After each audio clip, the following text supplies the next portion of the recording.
Assalamualaikum warahmatullahi wabarakatuh. Ketemu lagi dengan saya, Apoteker Asri. Hari ini kita membahas tentang gatal skabies atau yang sering disebut dengan kudis. Nah, banyak teman-teman atau pasien yang bertanya perbedaan antara gatal alergi dengan gatal skabies. Nah, untuk gatal alergi itu biasanya memang disebabkan oleh faktor pemicu alergi atau yang disebut dengan alergen. Ada yang alergi terhadap cuaca, bisa dingin atau panas, atau mungkin alergi terhadap makanan tertentu, kemudian alergi terhadap obat. Jadi, gatal yang timbul akibat alergen atau zat yang memicu alergi baru muncul gatal seperti itu. Tapi kalau gatal skabies itu disebabkan oleh kutu atau tungau yang bernama Sarcoptes scabiei. Nah, kutu atau tungau ini itu berbeda dengan kutu yang ada di rambut ya. Kutu yang menyebabkan gatal skabies ini ukurannya sangat kecil, bahkan tidak terlihat oleh mata kita. Nah, kutu ini itu bisa terbang, sehingga itulah kenapa gatal skabies itu bisa menular dari satu orang ke orang lain jika tidak memenuhi faktor kebersihan. Nah, untuk mencegah penularan terjadinya gatal skabies itu biasanya karena sering gatal skabies ini biasa sering terjadi di wilayah atau biasanya sering saya jumpai itu di mahasiswa yang dia tinggal satu kos dengan penderita atau pelajar-pelajar yang sedang bersekolah di pondok pesantren seperti itu. Jadi jika ada penderita yang mengalami gatal skabies, hendaknya dia wajib menjaga kebersihan lebih ketat lagi, seperti tidak boleh meminjamkan handuk atau alat pribadi yang lain seperti itu. Kemudian harus sering cuci tangan, tidak boleh tidur satu kasur dengan penderita gatal skabies, karena jika itu terjadi itu akan sangat mudah menular. Nah, untuk gatalnya sendiri itu juga berbeda dengan gatal alergi atau gatal yang disebabkan oleh jamur.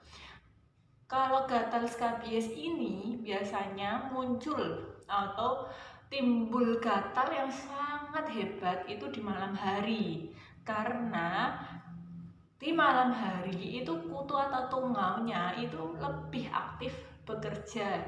Dia akan membentuk terowongan-terowongan di sekitar permukaan atau di bawah permukaan kulit, sehingga akan terasa sangat gatal. Nah, untuk pengobatannya biasanya dokter akan meresepkan obat dalam bentuk topikal atau yang dioleskan dalam bentuk salep, dioleskan ke dalam permukaan tubuh yang gatal.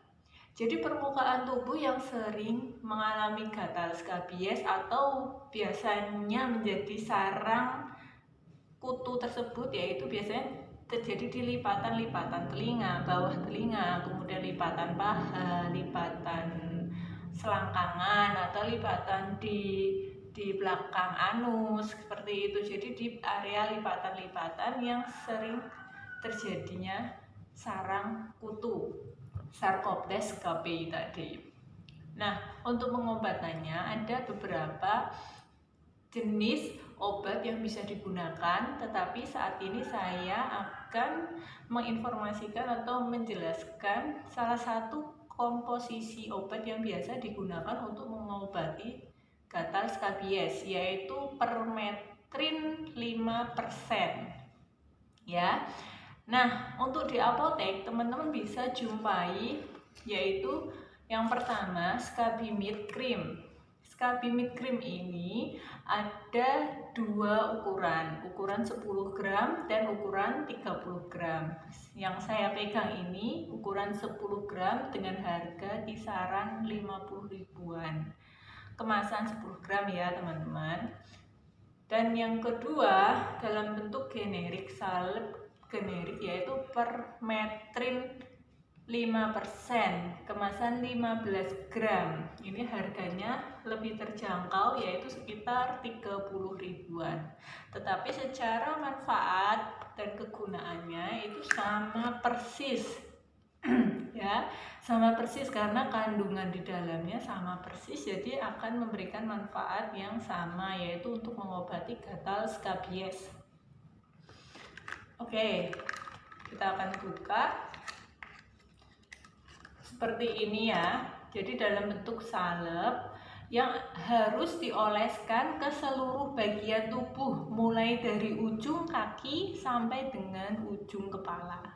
Jadi semua bagian harus diolesi, terutama jika yang mengalami gatal di seluruh badan. Jadi memang ada beberapa pasien yang dia mengalami gatalnya itu tidak hanya di lipatan-lipatan yang tadi saya sebutkan, tetapi juga bisa sampai ke seluruh permukaan badan. Jadi ini hanya bisa digunakan 1 kali pemakaian, langsung habis karena harus dioleskan, bahkan ada yang kurang karena ini cuma 10 gram saja. Jadi harus dioleskan ke seluruh permukaan kulit ya, tanpa kecuali.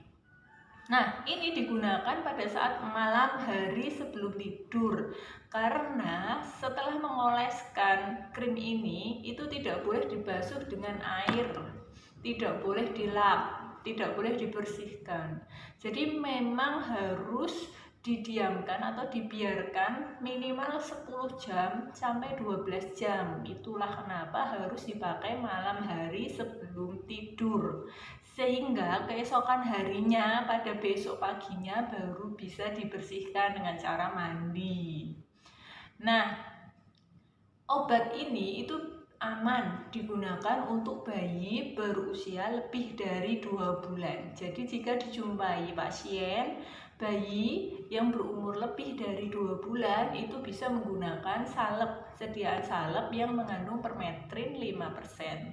Tetapi jika pasien tersebut berusia kurang dari 2 bulan, hendaknya harus konsultasi terlebih dahulu ke dokter untuk pemilihan obat yang lebih tepat. Gitu. Jadi untuk pengobatannya ini 1 kali pemakaian di malam hari dan biasanya nanti akan diulang dalam 1 minggu kemudian jika masih dirasakan gatal. Biasanya pengobatannya itu akan diulang sebanyak 2 kali. Gitu.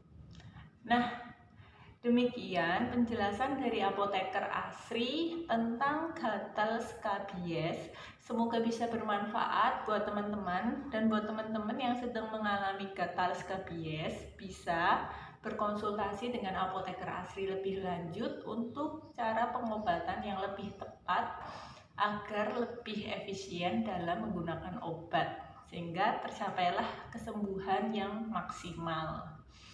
Dan bantu apoteker Asri dengan cara like dan subscribe channel ini agar apoteker Asri bisa lebih bersemangat dalam membuat konten-konten lain yang bermanfaat buat teman-teman. Oke, sampai jumpa di video apoteker Asri yang lain. Assalamualaikum.